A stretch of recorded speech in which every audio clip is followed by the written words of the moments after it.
is Lights Out Toney versus Canelo Alvarez. Going out to SLN Fitness. Let's get into it. I say this fight takes place at middleweight, 160. James Toney and Canelo Alvarez are both great middleweights in my opinion. Of course, James Toney being the legend, being the more proven. He has legendary status, so I assume that most fans would pick him in this battle, but I like to dig a little deeper and just kind of take it apart, analyze it, look at the strengths and weaknesses of both fighters, as well as the advantages and disadvantages. So let's do that. James Toney was so slick. He was so smooth.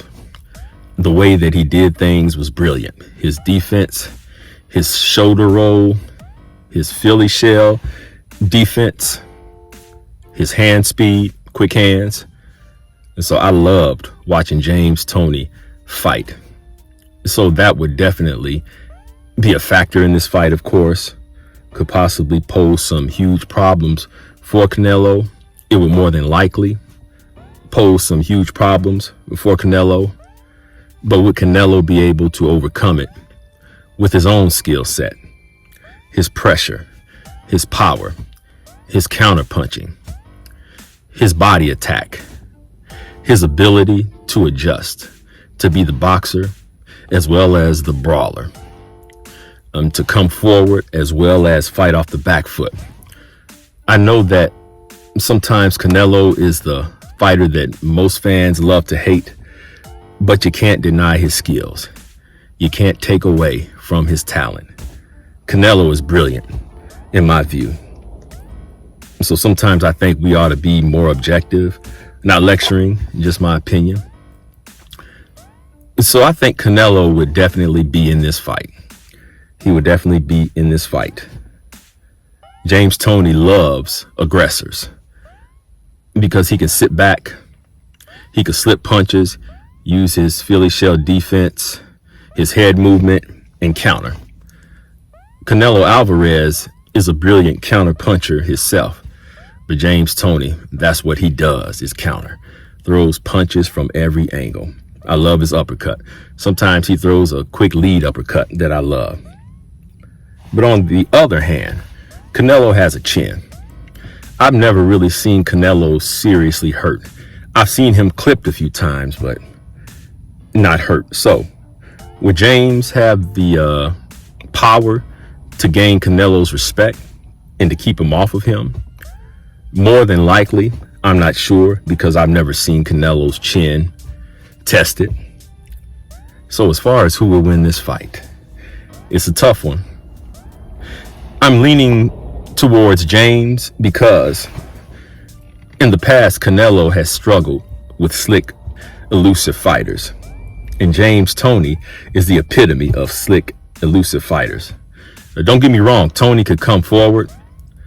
He could put on the pressure, and he could attack. But I think his bread and butter is his counterpunching, his defense. So it would be a tremendous fight. I see it going to the cards. I don't see either guy getting knocked out. And as much as we like to tear Canelo down, Canelo has brilliant head movement. Canelo has great timing. Canelo has power. And Canelo is versatile. He's just not a brute in there throwing power punches. Canelo can do it all. So let's give that man his props, okay? Let's give Canelo his props. Canelo's a bad boy, and you all know it. I'm not saying you have to be in love with him. I'm not even saying that you have to be a fan. But sometimes we as boxing fans can be more objective, and this is something that I had to practice myself. I might not be a particular fan of a certain fighter, but you have to give credit where credit is due sometimes. Canelo might not be fighting the fighter that you want him to fight all the time, but he'll get around to those guys by next year. Mark my words, he'll get around to those guys. And when he beats those guys, Just give him his credit. Give credit where credit is due. So back to the fight.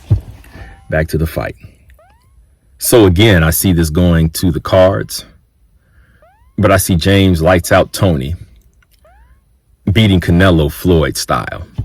I see him beating him in the same fashion or a similar fashion. So brilliant fight, but I have to go with James Toney by unanimous decision. Let me know what you think, and I will see you on the next video.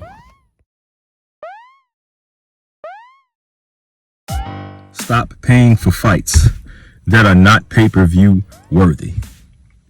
And you all wonder why everything is on pay-per-view now.